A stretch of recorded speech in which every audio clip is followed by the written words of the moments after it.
Hi, and welcome to today's lesson. So, in this lesson, we're going to be discussing the very basics of music. Music, I like to think of as a language on its own. Think of it like if you're an English speaker and you'd like to learn to speak Norwegian, for example. You'd find that you'd need to learn new principles, new sets of letters, new punctuation marks, new commas, new brackets, new signs, and new symbols. At first, these might seem overwhelming, but as you get into it, you'd realize it's actually easier than it actually looks. So, the first thing we're going to do today in this lesson is try and identify how many keys there are really on a piano. Now, your standard full size piano would be made up of about 88 keys. Now, these are not 88 different keys that you have to master and you have to learn. In fact, these are seven keys in a sense, repeated over and over and over until they add up to about 86, 87, or 88 in some keys and some pianos. So today let's look at these very first seven letters. Music as a language is unique in its own way.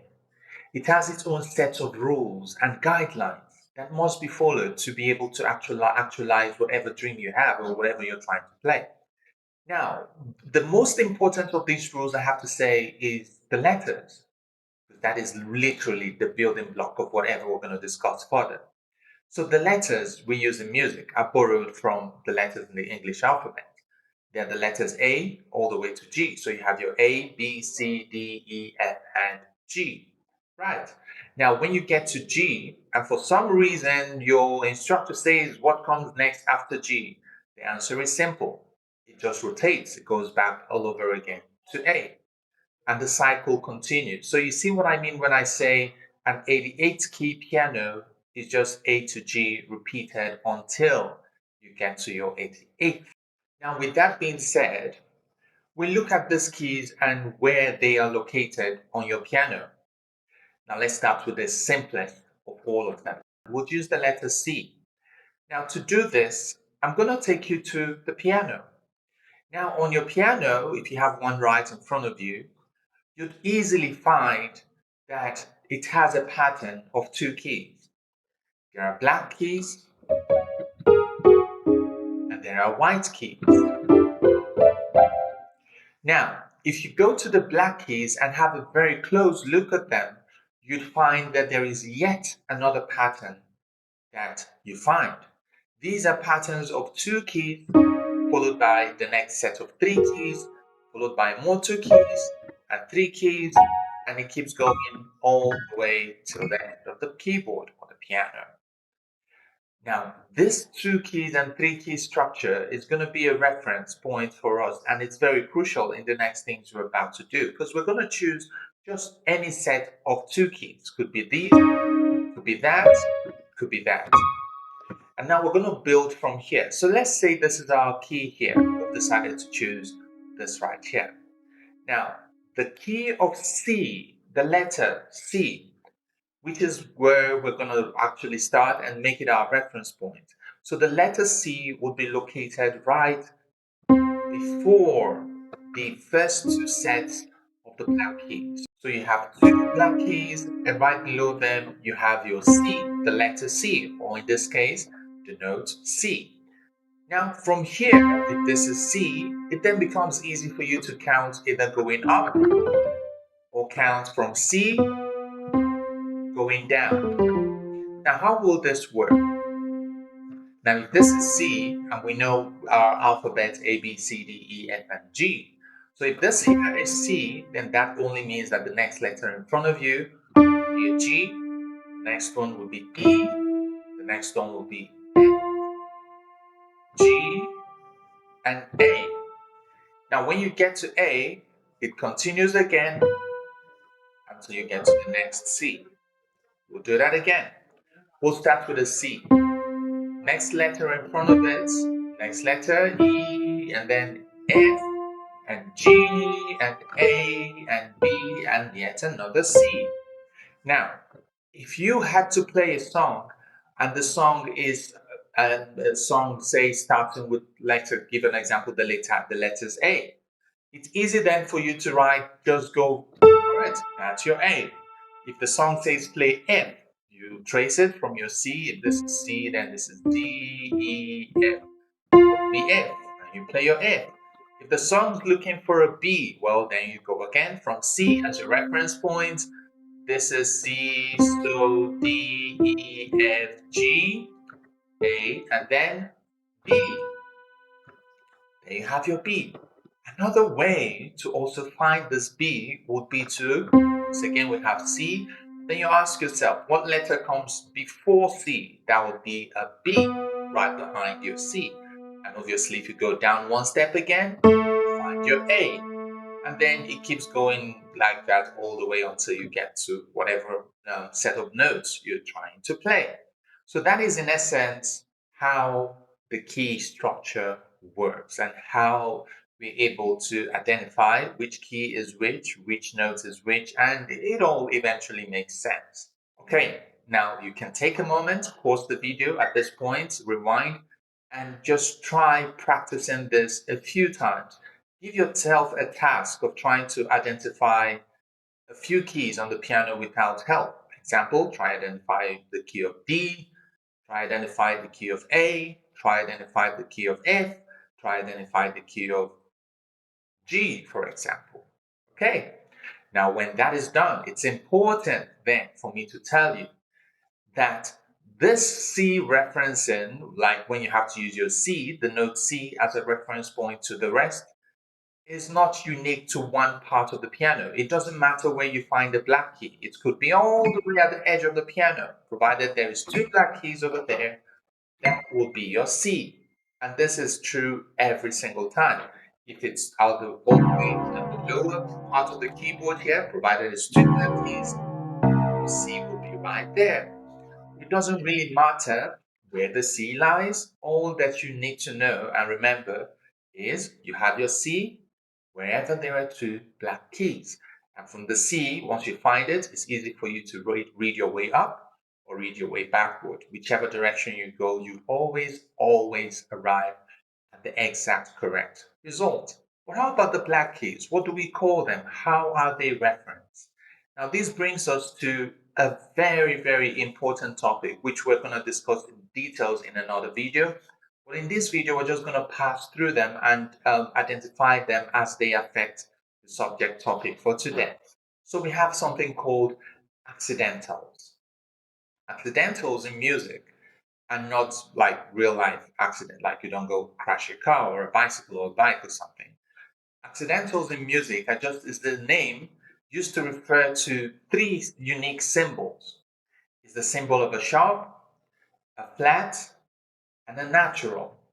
Let's start with the sharp. The sharp is the same symbol as you would find on your phone, which might look very similar to the hashtag sign or the pound sign in some instances. Now, the sharp key in music has one function and one function alone. And the function of a sharp key is simply to add one. I'll say that again. The function of a sharp in music, it doesn't matter what instrument it is, it could be the piano, violin, cello, saxophone, whatever. The function of a sharp is simply to add one. It just adds one note extra to whatever you have been doing. Cool. So if this were my C, as we've established, and I decide to add one, now I don't add one here. No, I have to go from C to here because this is the next note next to C. So this is C, and this key will become C's sharp, if that makes sense. So this is C, and this is C's sharp.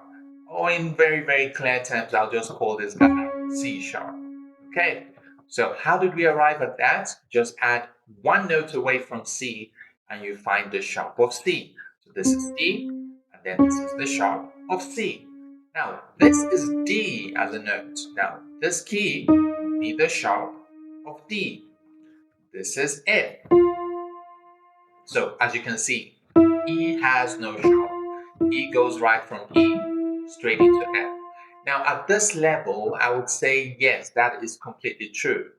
But in another video, we're going to do in another, just watch out for that video, you'll find that it's actually possible for you to have a sharp on E. So instead of then calling this an F, we'll end up calling it E sharp. But that's a video for another day. So let's go on to F. So this is A, and this would be F's sharp. This is G, and this would be G sharp. Good. This is A, therefore this would be A sharp. This is B, and B also again has no sharps. B would go from B straight into C for now. In future, we might find out eventually that B does have a sharp. I hope all of that makes sense. Go ahead again, pause the video, and go back and rewind and try see if you understand everything we've said so far. When you're ready, you press play and we continue. We have to talk about the other accidental, which is also as important as the first accidental we spoke about. The first accidental, remember, was the sharp sign. Now, the flat sign on its own, it's a very unique sign. It just does the opposite of what the sharp does. What does it do? It minuses one, it removes one, it decreases by one. Remember that the sharp increases by one or adds one. The flat does the opposite, it removes one. So, if this was my C, for example, and for any reason I put a flat on C, I would end up backward by one. Now, this is a very precarious example. I shouldn't have used that. So let me use a key that actually had. The reason I shouldn't have used this is because remember when you had the sharp thing, we also agreed that you wouldn't have a B and a B sharp just for the reason that you just can't for now. In future and in other videos, you might find more detailed explanation on how this can be B's, this can be called C, B sharp. Okay, now let's carry on. So let's use a key that's right in the middle of nowhere. Say this key, for example, that would be a G. Now, in G, we know this is G sharp if we go one step up, forward, right? Now, if we go one step backward, this becomes G's flat, right? G and then G's flat. This would be A, and then this would be A's flat. This would be B, and then this would be B's flat. This is D, and this would be D's flat. This is E, and this would be E's flat. So it's fair then now to say that whenever you are ascending in that way, you call the keys sharps. And whenever you are descending, coming down this way, you call the keys flats. So these become flats. Okay, with that out of the way, I would ask you again to pause, rewind, and let us know in the comment section if you've had any questions so far around how this works. And if you need better explanation, my link is in the description. You can contact me directly and let me know what questions you have. Our next video, we're going to continue from the third accidental, which is the natural sign.